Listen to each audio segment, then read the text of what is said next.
우리는 요즘 교회 세대 교체를 보고 있는 시기에 삽니다. 그러니까 뭐랄까요? 20년, 30년 전 한국 교회를 위해 헌신해왔던 목회자들이 은퇴를 하고 있고 했어요. 그래서 새로운 젊은 목회자들이 등장하는 모습을 우리가 보며 과연 성경적인 세대 교체라는 건 뭘까 하는 생각을 해보게 돼요. 왜냐하면 교회는 계속 유지가 되고 이어져 가야 하기 때문에 그 안에서의 이런 변화들은 우리가 어떻게 이해하고 또 수렴하며 고민하며 밟아가야 될지를 생각하게 되는 거죠. 사실 교회마다 상황이란 게 다 다르거든요. 100교회면 100교회 다 달라요. 왜? 그 교회 구성원들이 다르기 때문에.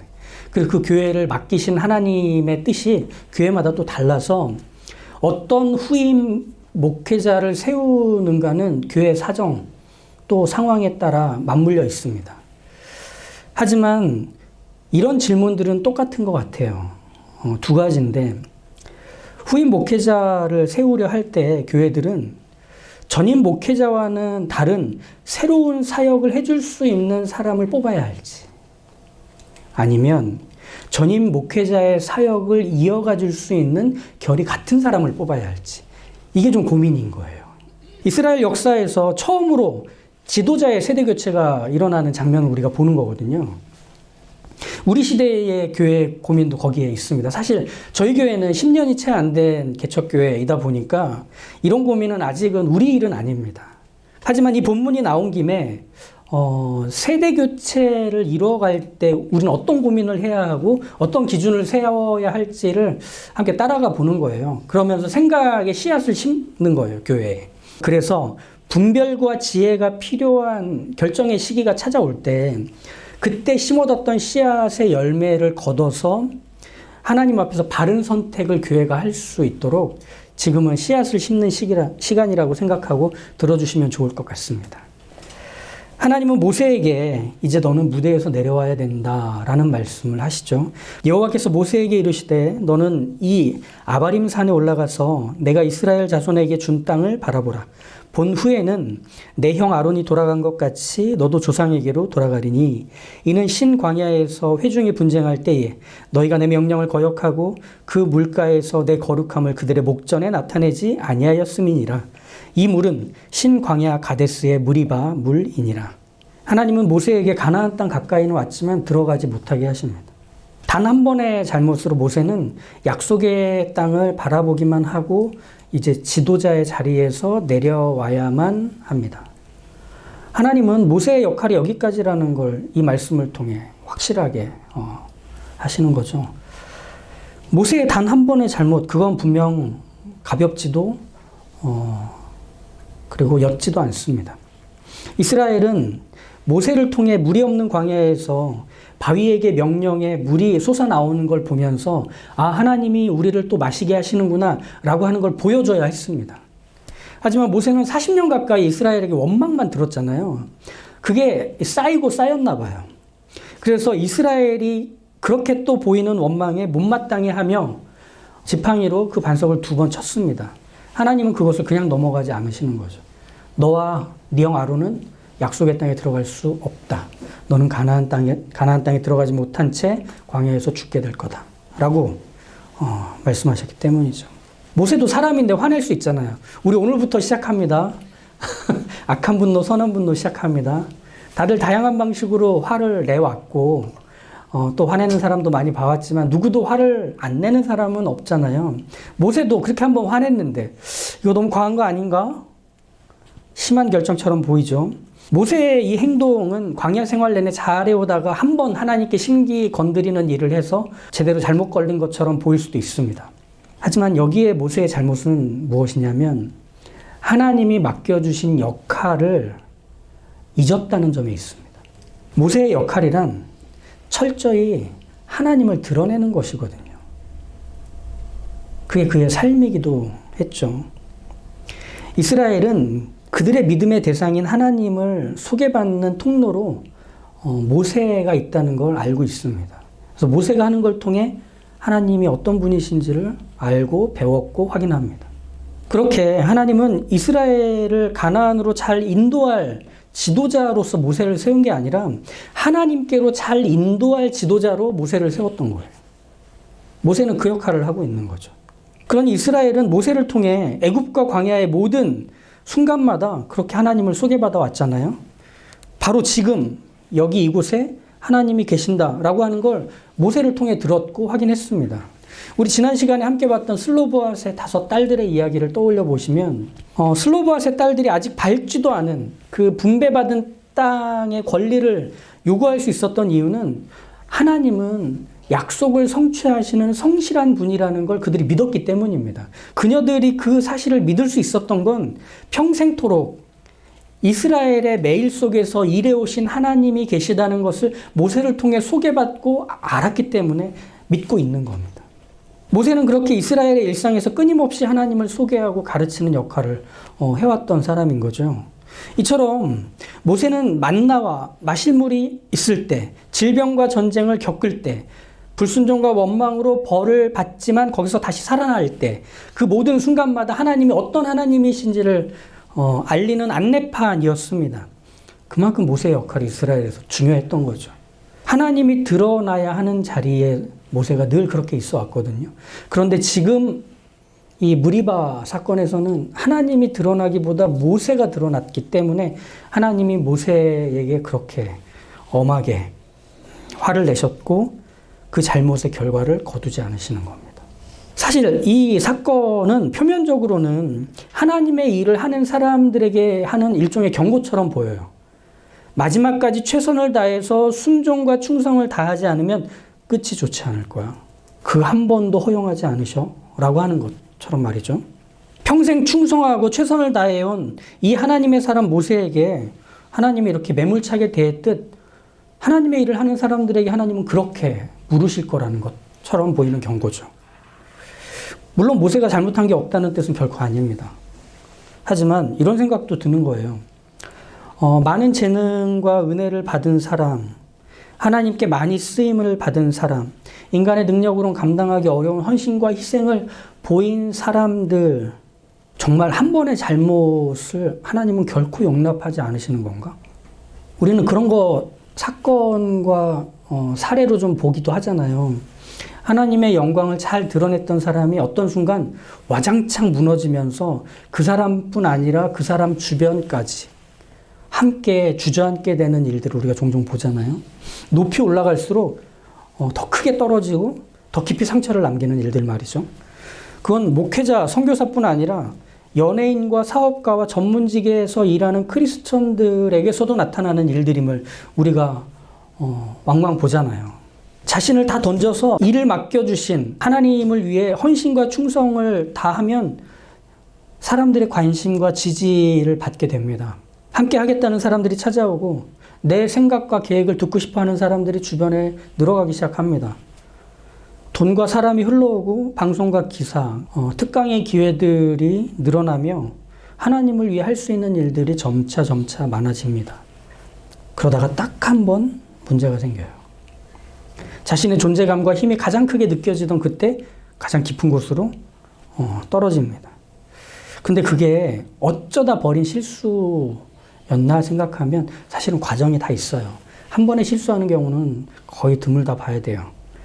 처음에는 하나님과 또 하나님이 사랑하는 영혼들을 위해 하나님의 나라를 위해 그 일들을 잘 감당하는데 거기서 자기의 생각과 자기의 고집과 그리고 자기의 감정들이 조금씩 실리기 시작합니다. 그런데 이 가랑비에 옷 젖듯 그게 몰라요. 이게 어디까지가 하나님의 일을 하는 거고 어디까지가 내 사업을 벌이고 내 일을 하는 건지 잘 이렇게 막 섞여가기 시작합니다. 보이지 않는 곳에서 곰팡이가 피어오르듯 스멀스멀 그런 눅눅하고 쾌쾌한 것들이 그 사람에게서 나타납니다. 그런데 본인은 잘 몰라요. 그렇게 되고 있다는 걸. 그러다가 점점 그 문제들이 쌓이고 쌓여서 큰 돈으로 큰 실수를 해버리는 것. 감정과 힘으로 누굴 괴롭히거나 피해를 입힌 일들이 결국은 들통나는 것. 불법과 불륜이 알려져서 그동안 쌓아온 것들이 한순간에 다 무너지고 돌이킬 수 없게 되는 것. 그 단 한 번의 실수. 하지만 계속 쌓아왔던 그 잘못들. 그러니 하나님의 이런 경고. 너 내 일을 맡아서 하려면 정신 차려야 돼. 헌신적이고 충성스럽게 일하는 것도 좋지만 그 단 한 번의 잘못을 나는 인정해 주지 않아. 내 이름과 내 영광을 훼손하는 거기 때문에 라고 말하는 대표적인 사례가 모세인 것처럼 우리가 생각할 수 있잖아요. 하지만 모세의 사례가 하나님의 경고라고 한다면 다음의 문제들이 노출이 돼요. 어떤 문제가 생길 수 있냐면 하나님의 일을 하는 사람들은 이런 위험에 노출되어 있다 보니 그걸 감당할 만한 실력과 자신 없으면 하지 마. 처럼 돼요. 그죠? 아무도 그건 나서서 할 수가 없게 돼요. 무엇보다 그렇게 점점 더 나빠질 때 하나님은 뭐 하셨지? 그저 일을 맡기시고 언제 잘못 하나 지켜보시며 벌 줄 준비만 하셨던 건가? 너 한 번만 잘못해봐. 라고 말이죠. 그렇지 않아요. 모세의 사례는 그렇게 설명할 수 없습니다. 먼저 모세는 이스라엘의 지도자로서 또 하나님의 사람으로서 망가지지 않았습니다. 무너진 적도 없습니다. 오히려 모세는 하나님이 잘못의 결과를 확인시키시는 이 자리 앞에서까지 여전히 하나님의 사람입니다. 그게 어디서 확인할 수 있느냐면 하나님이 산에 올라가 가나안 땅을 바라보라고 할 때 모세의 대답을 들어보십시오. 15절과 17절입니다. 모세가 여호와께 여짜와 이르되 여호와 모든 육체의 생명의 하나님이시여 원하건대 한 사람을 이 회중에게 세워서 그로 그들 앞에 출입하며 그들을 인도하여 출입하게 하사 여호와의 회중이 목자 없는 양과 같이 되지 않게 하옵소서. 모세는 자기의 잘못을 용서해 달라고 다시 한번 기회를 달라고 답하지 않아요. 오히려 모세는 약속의 땅에 들어가게 되는 광야 2세대, 이 세 세대들에게 자신과 같은 역할을 감당해 줄 수 있는 후임자를 세워달라고 요청합니다. 그래야 이스라엘이 목자 없는 양처럼 헤매지 않고 가야 할 곳에 들어갈 수 있기 때문에 모세는 자신의 역할이 끝났다는 하나님의 말씀을 들었지만 이스라엘을 향한 마음까지 끝난 것은 아니었기 때문에 이렇게 하나님께 요청할 수 있는 거예요. 바로 그 표현, 여호와의 회중이 목자 없는 양과 같이 되지 않게 하옵소서. 즉, 이 요청에 담긴 이스라엘을 향한 모세의 마음은 뭐냐면 사랑입니다. 이스라엘을 향한 사랑. 이집트의 왕자로 모세가 처음 등장할 때, 그의 나이 40이 됐을 때 이스라엘과 애굽 사람들 앞에 섰던 모세의 모습은 이스라엘 민족을 사랑하고 아끼는 것보다는 그들에게 자신이 지도자라는 것을 증명해 주려는 마음이 앞섰던 처음의 모세였습니다. 그런데 죽음을 앞둔 지금의 모세는 40년의 시간 동안 하나님이 이스라엘을 어떻게 사랑하시는지를 곁에서 보며 자신도 그 하나님을 따라 이스라엘을 사랑하는 것에 젖어들어 갔던 겁니다. 그러면서 점점 하나님의 마음이 모세의 마음이 되어간 거죠. 바로 이 점. 하나님의 마음을 품게 된 모세였기에 가나안에 들어가지 못하게 되었음에도 하나님의 마음을 쫓아 그는 생각하고 판단하고 하나님 앞에 요청하는 거예요. 사실 인간적으로는 억울하고 속상했을지도 몰라요. 그렇지만 억울함보다 더 크고 강력했던 그의 감정과 의지는 이스라엘을 사랑하는 마음으로 그들을 어떻게 위해 주어야 할지에 다 수렴되고 있는 겁니다. 모아지고 있는 겁니다. 그러니 밟고 싶었던 약속의 땅에 자신은 들어가지 못한다 해도 이스라엘이 헤매서는 안 되는 거예요. 이스라엘은 그 약속받은 땅으로 반드시 들어가야 한다 하는 그 걱정만 있기에 이런 후임자를 세워달라는 요청을 하기에 이른 거죠. 그러니 앞서 말한 하나님의 일을 하면 망가질 위험이 크다. 그리고 하나님이 그 한 번의 실수를 결코 용납하지 않는다라고 하는 걸로 모세의 어떤 잘못들을 들추며 이것이 중요한 사례니까 그 경고를 받으라 라고 해석하는 것은 곤란하고 오히려 하나님의 일하심이라는 게 뭔지를 먼저 생각해 볼 필요가 있는 거예요. 하나님은 일을 시키시려고 사람을 부르지 않아요. 하나님은 일을 시키시려고 사람을 부르지 않고요. 맡기신 일을 통해 하나님의 뜻과 그분의 마음이 계속 그 사람 안에 새겨지는 과정이 되도록 그 일에 참여시키는 겁니다. 하나님의 일은 실력으로 하는 거 아니고요. 시간으로 하는 거 아니고요. 내가 갖고 있는 탁월함과 경험으로 하는 것도 아닙니다. 하나님의 일은 하나님이 불러서 하는 겁니다. 그 자리에서 우리는 하나님이 어떤 분이신지 그분의 마음과 그분의 의도로 우리가 그 일을 하며 하나님을 닮아가게 돼요. 바로 그 하나님의 자녀에게 필요한 과정이 하나님의 일이 되는 거죠. 목회를 하는 저 같은 이 사람들의 자리는 성직자로서의 명예보다 더 큰 것들을 얻습니다. 하나님의 말씀을 전하고 성도들을 돌보고 위에서 기도하고 교회를 지켜갈 때 계속 경험하는 것들은 이런 거예요. 애쓴다고 되는 것도 아니고요. 손을 놔버린다고 안 되는 것도 아니더라고요. 뭔지를 모르겠어요. 하나님이 다 하시니까 나는 자리만 지키면 되겠구나 싶어지지 않는 긴장은 거기에서 찾아와요. 뭘 해도 그 결과가, 뭘 안 해도 그 결과가 하나님이 이루시는 거거든요. 오히려 그 속에서 저 같은 목회자들은 성도들을 위해 기도하고 생각하고 고민하고 말씀을 잘 전하기 위해 몸부림칠 때 흔적이 남아요. 그 말씀을 들어야 하고 그 기도의 대상이 되고 내용이 되는 그 성도들을 위하는 하나님의 마음이 제 마음에 흔적을 남기는 거예요. 그래서 그 흔적을 남기신 하나님이 매일매일 일을 할수록 선명해져 갑니다. 그게 가장 크게 얻는 거죠. 모세 역시 선명하게 남겨진 하나님의 흔적을 가지고 하나님께 요청하는 거예요. 그중 모세에게 남겨진 가장 강력하고 분명한 하나님의 흔적은 무엇이냐면 생명입니다. 생명. 그가 하나님께 요청할 때의 이 16절에 그의 고백을 보십시오. 여호와 모든 육체의 생명의 하나님이시여. 모세는 자신의 죽음을 말씀하신 하나님께 생명의 하나님이라는 말을 합니다. 죽음이 예고된 이 상황에서 생명의 하나님, 저를 살려주십시오 라고 하는 요청을 한 게 아니고요. 자신의 역할이 죽음을 통해 끝나겠지만 이 이스라엘은 여전히 살아있기에 그 살아있음이 계속 이어가도록 하나님께서 하나님의 일을 해주십시오 라고 하는 고백, 또 요청이 되는 거죠. 이스라엘을 살리는 순환의 고리가 자기의 죽음으로 이제 끊어지는 게 아니라 또 다른 고리가 그 사이를 연결해서 이 생명이 이어지도록 하시는 게 하나님의 역할입니다 라고 말하는 겁니다.